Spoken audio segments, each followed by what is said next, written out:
एक गांव में एक बुढ़िया माई रहती थी। वह बहुत नियम धर्म से व्रत रखा करती थी। एक दिन धर्मराज जी के घर से यमदूत उन्हें लेने आए और वह उनके साथ चलने लगी। चलते चलते एक गहरी नदी आई तो यमदूत बोले, हे माई, तुमने गायों का दान किया है। बुढ़िया माई ने मन में गाय माँ को श्रद्धा से ध्यान किया तो वह उनके समक्ष आ गईं। बुढ़िया माई गाय का पूंछ पकड़कर नदी पार कर लिया। वह यमदूतों के साथ आगे चलने लगी। तभी रास्ते में काले कुत्ते आ गए। यमदूत फिर बोले, बुढ़िया माई, तुमने कभी कुत्तों को खाना खिलाया है? तब बुढ़िया माई ने कुत्तों का ध्यान किया। वह रास्ते से चले गए। बुढ़िया माई फिर से आगे बढ़ने लगी। तभी काले कौवे सिर में चोंच मारने लगे। यमदूत बोले, बुढ़िया माई, तुमने कभी ब्राह्मण के बेटी के सिर में तेल लगाया था? बुढ़िया माई ने ब्राह्मण के बेटी का ध्यान किया तो कौवे चोंच मारना बंद कर दिए। बुढ़िया माई फिर आगे बढ़ी। तभी चित्रगुप्त जी यमदूतों से कहा कि आप किसे लेकर आ गए? बुढ़िया माई ने दान पुण्य तो बहुत किया है, लेकिन धर्मराज जी का कुछ भी नहीं किया, इसलिए आगे का द्वार इसके लिए बंद है। सारी बात सुनने के बाद बुढ़िया माई बोली कि आप सिर्फ 7 दिन के लिए फिर वापस मुझे धरती पर भेज दीजिए। मैं धर्मराज जी का व्रत करके कहानी सुनकर वापस आ जाऊंगी। बुढ़िया माई वापस धरती पर आ गईं। अब गांव वाले उन्हें भूतनी समझकर अपने दरवाजे बंद कर दिए। जब वह अपने घर गईं तो उनके बेटे बहू ने भी अपना दरवाजा बंद कर दिया। बुढ़िया माई ने कहा, मैं भूतनी नहीं हूँ, मैं तो धर्मराज जी की आज्ञा से धरती पर 7 दिन के लिए वापस आई हूँ। मैं इन 7 दिनों में धर्मराज जी का व्रत करके उनकी कहानी सुनूंगी, जिससे मुझे परलोक में जगह मिलेगा। बुढ़िया माई का बात सुनकर उनके बेटे बहू ने सारी पूजा सामग्री एकत्रित कर दी। लेकिन जब बुढ़िया माई कहानी कहती तब कोई भी हुंकारा नहीं भरता। फिर वह बुढ़िया माई पड़ोसन को कहानी सुनाती हैं और वह कहानी सुनकर हुंकारा भरती है। 7 दिन के पूजा व्रत और उद्यापन के बाद जब धर्मराज जी ने बुढ़िया को लेने के लिए विमान भेजते हैं तो स्वर्ग का विमान देखकर उनके बेटे बहू साथ ही सारे गांव वाले भी साथ जाने के लिए तैयार हो जाते हैं। बुढ़िया माई ने कहा कि तुम कहाँ तैयार हो रहे हो? मेरी कहानी तो केवल पड़ोसन सुनी है, उसी ने हुंकारा भरा है, इसलिए वही साथ जाएगी। सभी गांव वाले बुढ़िया माई से धर्मराज जी की कहानी सुनने का विनती करते हैं। बुढ़िया माई उन्हें कहानी सुनाती है। कहानी सुनने के बाद सारे ग्रामवासी विमान में बैठकर स्वर्गलोक को जाते हैं। सबको देखकर धर्मराज जी कहते हैं, मैं तो विमान सिर्फ बुढ़िया के लिए भेजा था। बुढ़िया माई कहती हैं, हे धर्मराज जी, मेरा जो भी पुण्य है उनमें से आधा गांव वालों को दे दीजिए। इस प्रकार धर्मराज जी सबको स्वर्गलोक में जगह दे देते हैं। हे धर्मराज जी, जैसे आपने बुढ़िया को और गांव वालों को स्वर्गलोक में जगह दिया, उसी तरह कहानी कहने वाले को, सुनने वाले को और हुंकारा भरने वालों को भी देना। कहानी अधूरी हो तो पूरी करना, पूरी हो तो मान रखना।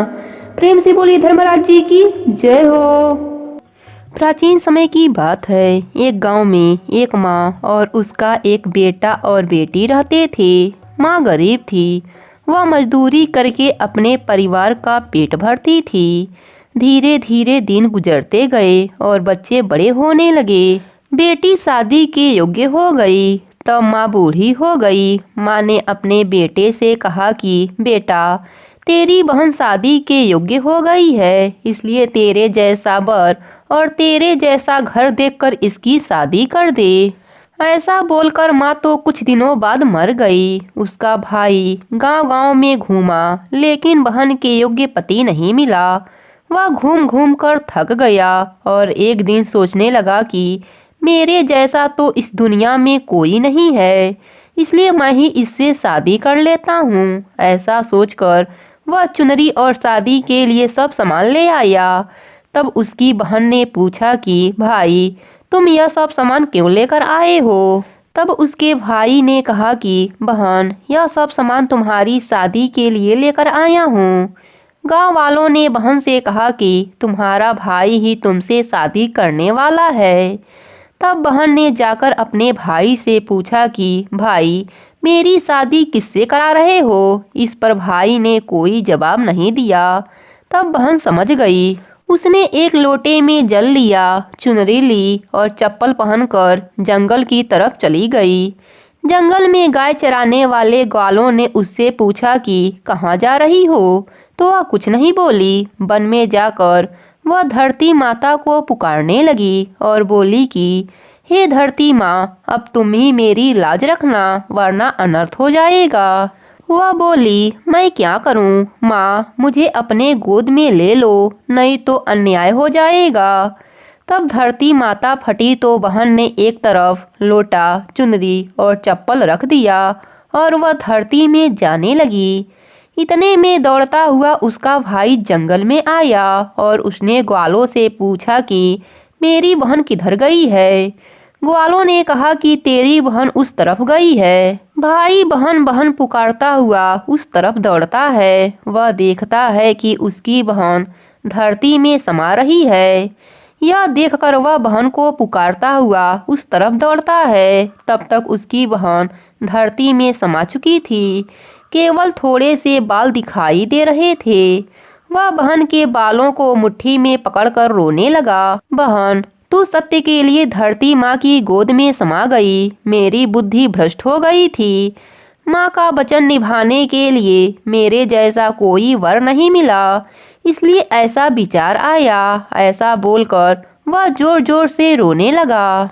पर धरती माँ ने सत्य के लिए बेटी को अपने में समा लिया। जो बाल बाहर थे वह दूब बन गए। इसलिए औरतें धरती माता की कहानी सुनती हैं और चुनरी, चप्पल, लोटा, बर्तन में हरी मूंग और लड्डू कुंवारी कन्या को देती हैं। जो भी मनुष्य अपने जीवन काल में धरती माता के कहानी का नित्य नियम करता है, धरती माता उसको सुखी रखती हैं। हे धरती माता, जो भी आपकी कहानी कहे, सुने, हुंकारा भरे, उसके ऊपर अपनी कृपा सदा बनाए रखना। कहानी अधूरी हो तो पूरी करना, पूरी हो तो मान रखना। प्रेम से बोलिए धरती माता की जय हो। एक समय की बात है, एक गांव में एक परिवार रहता था। उस परिवार में माँ, बेटा और बहू रहते थे। बहू बहुत ही सीधी साधी और शांत स्वभाव की थी, पर सास बहुत ही झगड़ालू और घमंडी थी। वह अपनी बहू के साथ बहुत अत्याचार करती, उससे घर का सारा काम करवाती और उसे खाने के लिए एक सूखी रोटी देती। उसके पति को यह सब पता नहीं था। वह सुबह होते ही खेत में चला जाता और बहू सुबह होते ही काम में लग जाती। एक दिन एक पड़ोसन बहू से मिली। बातों ही बातों में तुलसी माता की महिमा बहू को बताया। सारी बात सुनकर बहू ने अपने मन में भी तुलसी माता का नित्य नियम करने का निर्णय ले लिया। शाम को तुलसी माता की बात अपने सास को बताई। तब वह बोली, कोई जरूरत नहीं है कोई नियम लेने की, घर का काम करो। बहू चुप रह गई।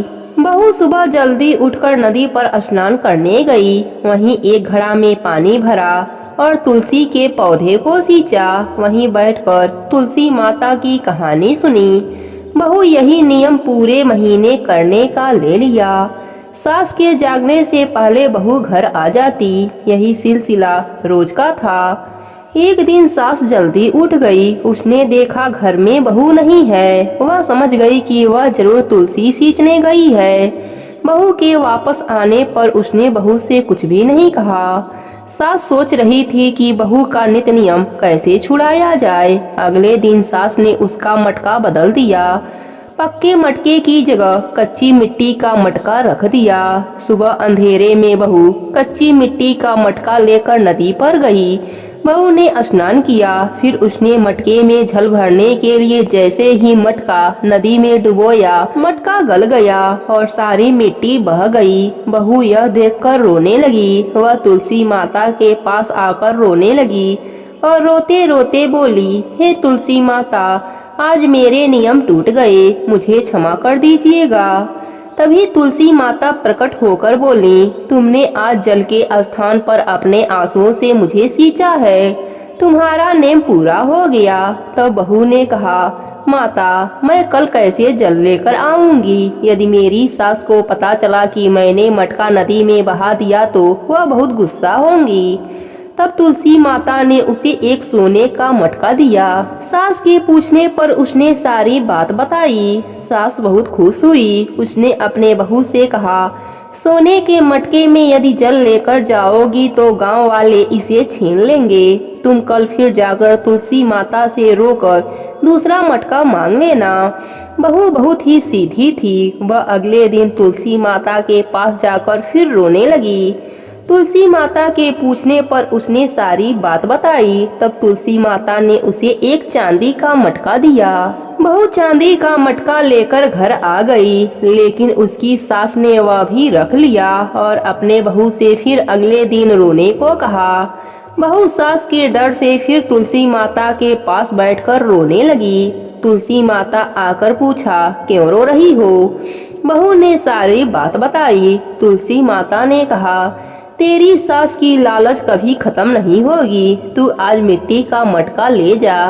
यह कहकर तुलसी माता उसे मिट्टी का मटका दे दिया। बहू जब घर आई तो उसकी सास बहुत गुस्सा हुई। उसने कहा, तेरे तुलसी के पास बस इतना ही धन है, जिसके पास कुछ भी नहीं है उसे जल से सींचने से क्या लाभ? लेकिन बहू ने सास की बात नहीं मानी और पूरे महीने सास से चुपके नदी पर स्नान करती और तुलसी माता को सींचती रही। महीना समाप्त होने पर एक दिन छुपाए हुए दोनों घड़ों को सास ने देखा तो वह कच्चे मिट्टी के बन गए थे। यह देखकर सास बहू को बुरा भला कहने लगी। तभी तुलसी माता वहां प्रकट हो गई। उन्होंने कहा, तुमने लालच और घमंड में बहुत पाप किए हैं, इसलिए तुम्हारे छूने से यह मटके मिट्टी के बन गए। जैसा बोओगी वही फल काटोगी। सास की आंखें खुल गई। वह बहू से और तुलसी माता से माफी मांगने लगी। तुलसी माता ने क्षमा कर दिया और खुश रहने का आशीर्वाद दिया। वह तीनों घड़े सोने के हो गए। अब सास बहू मिलकर हर रोज तुलसी माता का नित्य नियम करने लगे। तुलसी माता की कृपा से उनके घर में अन्य धन का भंडार भर गया। हे तुलसी माता, अपने सभी भक्तों पर अपनी कृपा बनाए रखना। कहानी अधूरी हो तो पूरी करना, पूरी हो तो मान रखना।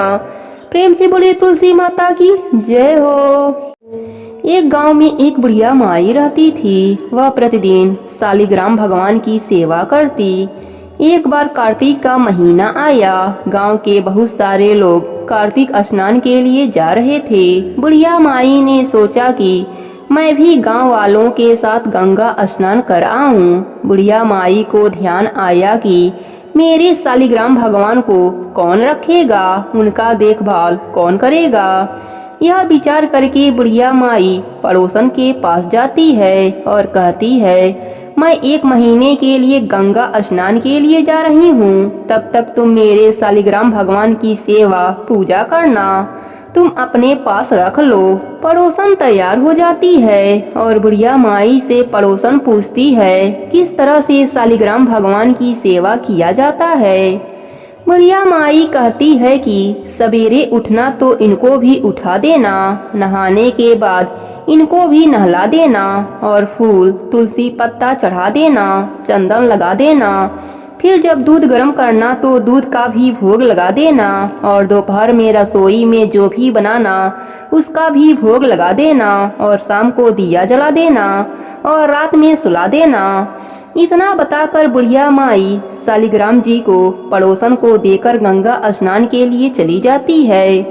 पड़ोसन सुबह उठकर बुढ़िया माई के बताए अनुसार भगवान को जगाती है, फिर स्नान कराती है, चंदन फूल और तुलसी पत्र चढ़ाती है, दूध गर्म करके दूध का भोग लगाती है, फिर दोपहर में खाना बनाती है। एक थाली में खाना निकालकर सालिग्राम भगवान को भोग लगाने के लिए आती है। तब पड़ोसन देखती है कि दूध तो भगवान जी पिए ही नहीं, दूध तो वैसा ही पड़ा है। तब पड़ोसन सोचती है कि क्या पता खाना खाने के बाद दूध पीते हों। फिर पड़ोसन खाना का भोग भी लगा देती है और कहती है, हे प्रभु दूध पी लीजिए, भोजन जिम लीजिए। फिर पड़ोसन अपना काम करने लगती है। कुछ समय के बाद फिर आती है, देखने भगवान जिमे की नहीं, ताकि मैं भी जिम लूं। हाथ जोड़कर देखती है, दूध और खाना वैसा ही रखा है। फिर पड़ोसन हाथ जोड़कर बोलती है, हे प्रभु दूध पी लीजिए, जिम भी लीजिए। आप जिमोगे तभी तो मैं भी जिमूंगी। थोड़ी देर बाद फिर वापस आती है, फिर वही बात कह के वापस चली जाती है। फिर आती है, देखती है ना तो भगवान दूध पी रहे हैं और ना ही खाना खा रहे हैं। अब पड़ोसन चिंता में पड़ जाती है और सोचती है कि आज तो पहला ही दिन है, बुढ़िया माई आएगी तो क्या कहेगी। कहेगी कि तुमने तो मेरे भगवान को दुबला कर दिया। फिर पड़ोसन हाथ जोड़कर भगवान से प्रार्थना करती है कि जिम लो, आप जिमोगे तभी तो मैं भी जिमूंगी। पर भगवान तो जिमते ही नहीं, वह भी भूखी बैठी रहती है। यही कहते कहते शाम हो जाती है। शालिग्राम भगवान सोचते हैं कि अब तो जाना ही पड़ेगा, नहीं तो यह जिमेगी नहीं और यह मर जाएगी। फिर इसकी हत्या का पाप मुझे लगेगा। फिर भगवान जी आते हैं और पड़ोसन के घर का भोजन जिमते हैं। अब तो हर रोज यही होता। ऐसे ही करते करते कई दिन बीत गए। एक दिन भगवान ने कहा, मैया आज मैं वैकुंठ घूमकर आता हूँ। पड़ोसन ने कहा, नहीं प्रभु, अब कुछ ही दिनों की बात है। प्रभु कहते हैं, मैं शाम को आ जाऊंगा। फिर पड़ोसन मान जाती है। अब रोज यही होता। सुबह भगवान जिम कर वैकुंठ लोक चले जाते हैं और शाम को वापस आ जाते। धीरे धीरे 1 महीना बीत जाता है। उधर बुढ़िया माई भी गंगा स्नान करके वापस अपने घर आ जाती है। फिर बुढ़िया माई पड़ोसन के घर जाती है। पड़ोसन से कहती है, ला मेरे शालिग्राम भगवान को मुझे दे दे, बहुत दिन हो गए दर्शन नहीं किया। पड़ोसन ने कहा, अभी प्रभु बैकुंठ लोक गए हैं, शाम को आएंगे तब ले लेना। बुढ़िया माई को कुछ समझ नहीं आता और कहती है, तुम मेरे भगवान को अभी के अभी दे दो। उनके बीच में झगड़ा चालू हो जाता है। आसपास के लोग इकट्ठे हो जाते हैं। पड़ोसन बोलती है, उस बुढ़िया माई को समझाओ, जैसे 1 महीना दर्शन नहीं किया वैसे शाम तक और इंतजार कर ले, थोड़ी सी सब्र कर ले। शाम को शालिग्राम भगवान आएंगे तो मैं खुद ही दे दूंगी। यह बात सुनकर सबके समझ में कुछ नहीं आता कि पड़ोसन क्या बोल रही है। बुढ़िया माई तो बहुत गुस्सा हो जाती है और वहीं बैठ जाती है। शाम हो जाती है। भगवान जी बैकुंठ घूमकर आ जाते हैं और मंदिर में विराजमान हो जाते हैं। जैसे ही पड़ोसन देखती है कि शालिग्राम भगवान आ गए, तब बुढ़िया माई से कहती है कि अब आकर ले जाओ अपने भगवान को। बुढ़िया माई कहती है कि अब तक कहाँ छुपाई थी, अब कैसे दे रही है। वह तो एक पत्थर के हैं, वह कैसे आ जा सकते हैं। तब पड़ोसन के समझ में आ जाता है कि वह भगवान के साक्षात दर्शन पाई है। पड़ोसन भगवान के आगे हाथ जोड़ती है कि आप बुढ़िया माई को दर्शन दीजिए, नहीं तो यह मुझ पर झूठा आरोप लगाती रहेगी। भगवान जी बुढ़िया माई को भी दर्शन देते हैं। बुढ़िया माई भगवान का दर्शन पाकर बहुत खुश होती है और पड़ोसन के पैरों में गिरने लगती है और कहती है, तुम्हारे पुण्य प्रताप से, तुम्हारे वजह से मुझे भी भगवान के दर्शन हो गए।